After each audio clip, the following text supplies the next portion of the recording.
రైతులకు ఆర్థికంగా లబ్ధి చేకూర్చడం లక్ష్యంగా కూటమి సర్కార్ పనిచేస్తోందని నెల్లిమర్ల ఎమ్మెల్యే లోకం మాధవి అన్నారు. విజయనగరం జిల్లా నెల్లిమర్ల నియోజకవర్గంలో భోగాపురంలో జరిగినటువంటి రైతన్న మీకోసం కార్యక్రమంలో ఆమె పాల్గొన్నారు. పాడి పంటలకు ప్రాధాన్యతనిస్తూ స్థానికంగా ఉన్నటువంటి పరిస్థితులను అనుగుణంగా మార్చుకుని రైతులు ఆర్థికంగా ఎదిగేందుకు రైతన్న మీకోసం వంటి కార్యక్రమాలు దోహదపడతాయంటున్న ఎమ్మెల్యే లోకం మాధవితో మా ప్రతినిధి Nagendra Prasad face to face. రాష్ట్ర ప్రభుత్వం ప్రతిష్టాత్మకంగా రైతన్న మీకోసం కార్యక్రమాలు చేపట్టింది. నవంబర్ 24 నుంచి 29 వరకు వారోత్సవాలు కూడా నిర్వహించడం జరిగింది. ప్రస్తుతం మనం భోగాపురం మండల కేంద్రంలో ఇక్కడ స్థానికంగా ఎమ్మెల్యే లోకమాధవి గారు రైతన్న మీకోసం కార్యక్రమంలో పాల్గొన్నారు. విజయనగరం జిల్లాలో కనుక మనం చూసినట్లయితే సుమారు 2,24,000 మంది రైతుల కుటుంబాలు కానీ ఇప్పటికే 1,45,000 కుటుంబాలకి సర్వే చేయడం జరిగింది. రైతుల యొక్క సాధక బాధకాలు వాళ్ళకి ఆర్థికంగా ఏ విధంగా లబ్ధి చేకూరుతున్న పరిస్థితి కూడా సర్వే చేయడం జరిగింది. ఈ నేపథ్యంలో ఎమ్మెల్యే గారు అడిగి భోగాపురం పరిసర ప్రాంతాల్లో పరిస్థితి ఎలా తెలుసుకుంటున్నాం. ఈరోజు మీరు పాల్గొంటున్నారు, రైతులతో మీరు ప్రత్యక్షంగా మాట్లాడారు, వారి నుంచి కొన్ని వివరాలు తీసుకుని కొన్ని సూచనలు కూడా చేస్తారు. ఎలా ఉంది కార్యక్రమం?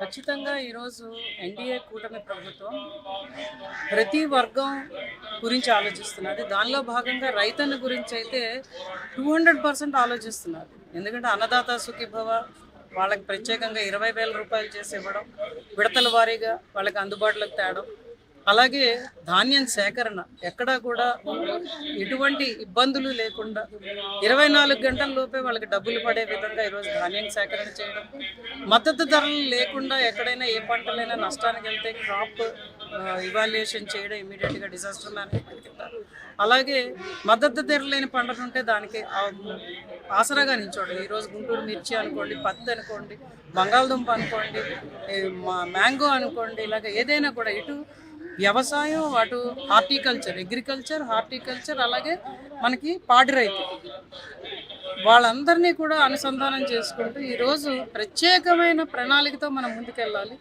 ఈ రైతు అన్నవాడికి నేను ఇంకా నా కొడుకు కూడా రైతువారీ చేసే విధంగా వాళ్ళని అభివృద్ధి పదంలోకి, లాభాల బాటల్లోకి పట్టుకెళ్లాలన్న దిశగా ఈరోజు ప్రభుత్వం ఆలోచిస్తున్నది. దానిలో ఒక భాగమే ఇది రైతన్న మీకోసం సర్వే.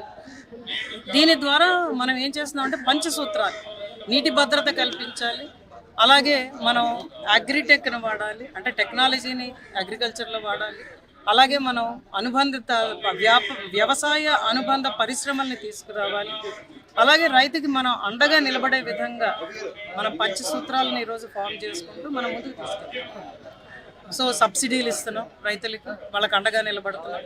కాబట్టి ఈరోజు ప్రభుత్వం చేసే ప్రతి పని కూడా రైతు తాలూకా తలసరి ఆదాయాన్ని మనం ఎలా ముందుకు తీసుకెళ్ళాలి, అలాగే వాణిజ్య పంటల దిశగా మనం రైతుని ఎలా ముందుకు తీసుకెళ్ళాలి. అంటే ప్రతి వాళ్ళు ఇంతకు ముందులాగా ఏంటంటే మా పెద్దవాళ్ళు చెప్పారని చెప్పి వరి పండిస్తున్నారు, మొక్కజొన్న పండిస్తున్నారు, లేకపోతే నువ్వులు వేస్తున్నారు. అలా కాకుండా మన భూసార పరీక్షలు చేయించుకుంటూ పొలం పిలుస్తున్నదని ప్రోగ్రామ్ ఒకటి పెట్టాము. ఇవన్నీ కూడా ఎందుకంటే రైతుని ప్రతి సెంటు భూమి ఎక్కడా కూడా వేస్ట్ కాకుండా, గట్లు కూడా వేస్ట్ కాకుండా మనం గట్ల మీద కొబ్బరి చెట్లు వేసుకుంటూ అలాగే మనం ఎలా ముందుకు తీసుకువెళ్తాం అనే దిశగా ఈరోజు ప్రతి కార్యక్రమాన్ని మనం చేపట్టడం జరుగుతుంది.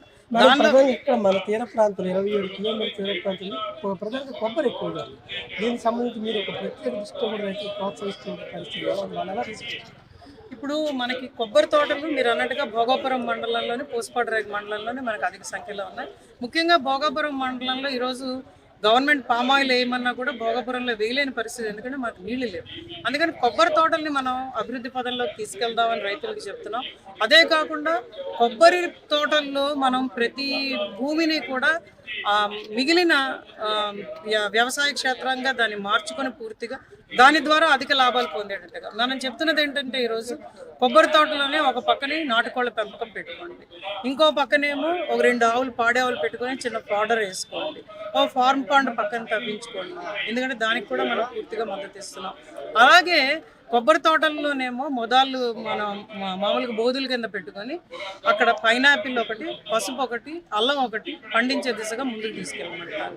మరి ఇవన్నీ పండిస్తే మాకు లాభం ఏంటని అడిగినప్పుడు ఖచ్చితంగా ఈరోజు భోగాపురం మండలంలో 2026 కల్లా మనం ఒక మ్యాంగో క్లస్టర్ని తీసుకురావడానికి ప్రయత్నాలు జరుగుతున్నాయి. అదొకటి తీసుకొస్తున్నాం. రెండోది ఒక పసుపు, అల్లం వీటి ద్వారా మనకి దాని ద్వారా సూక్ష్మ ఈ కర్కుమెన్, పసుపు ద్వారా కర్కుమెన్ తీసుకొచ్చే దిశగా ఈరోజు మనకు ఒక బొటానిక్స్ అనే ఒక కంపెనీ కూడా రావాడ కేంద్రంగా ఈరోజు ముందుకు వస్తున్నారు. కాబట్టి మన పద్ధతి ఏంటంటే, నేను ఆలోచిస్తున్న విధానం ఏంటంటే, రైతుకు మనం అండగా నిలబడడం, ఇవన్నీ పండించమని చెప్పడం కాకుండా అనుబంధ పరిశ్రమల్ని మనం ఎలా తీసుకొచ్చే దిశగా ఈరోజు ప్రతి అడుగు వేస్తున్నాం. అలాగే నువ్వులు ఎక్కువగా పండిస్తున్నారు కాబట్టి దాని ద్వారా మనం గానుగలు వచ్చే విధంగా దాన్ని ఎలా ముందుకు తీసుకెళ్తాం, కోల్డ్ ప్రెస్డ్ ఆయిల్స్ని ఎలా ప్రిపేర్ చేసుకుంటాం. అలాగే ఈరోజు పాడి రైతుకు కూడా మనం చెప్తున్నది ఏంటంటే, మనం ఒక పోటీతత్వాన్ని క్రియేట్ చేయాలి. ఇప్పుడు విశాఖ డైరీ ఇక్కడ తీసుకుంటున్నది, కానీ పాల ఉత్పత్తి ఎక్కువైనప్పుడు రేటు తగ్గించేస్తున్నారు. అలా కాకుండా మనం నెయ్యి తయారు చేసేవి, అలాగే పన్నీరు, అలాగే పెరుగు తయారు చేసే యూనిట్లని కొన్ని వాళ్ళకు పోటీగా ఈరోజు తయారు చేసే విధంగా ఉంటే ఖచ్చితంగా ఆ పాలు కొనుక్కునే విధానంలో కూడా రైతుకి అధిక లాభాలు వస్తాయి. ఈరోజు రైతు నష్టపోతున్నాడు వీటి వల్ల. అలా కాకుండా మనం యువతని వాడుతూ మనం ఈ అనుసంధాన పరిశ్రమలు తీసుకొచ్చే విధంగా మనం ముందుకు తీసుకెళ్లేటట్టు, అలాగే వాణిజ్య పంటలు పండించే దిశగా మనం ఎలాగ రైతులు ముందుకు తీసుకెళ్తాం ఈరోజు. ఎందుకంటే మిల్లెట్స్ అవన్నీ వస్తాయి. ప్రత్యేకంగా మనం చేస్తున్న ఏ పనైనా ఈరోజు ఆలోచిస్తున్నది ఏంటంటే, మనకి ఎయిర్పోర్ట్ ఒకటి వస్తున్నది కాబట్టి ఖచ్చితంగా ఆ ఎయిర్పోర్ట్ ఎక్స్పోర్ట్ ఓరియంటెడ్గా మనం ఏం చేయగలం. ఎందుకంటే దానివల్ల లాభాలు కొన్ని రెట్లు పెరుగుతాయి మనకి రైతుకి.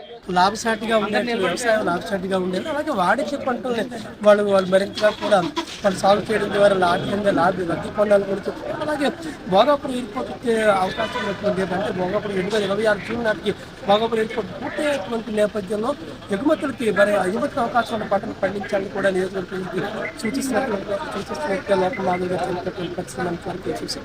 కెమెరామెన్ కుషన్తో మాదిరి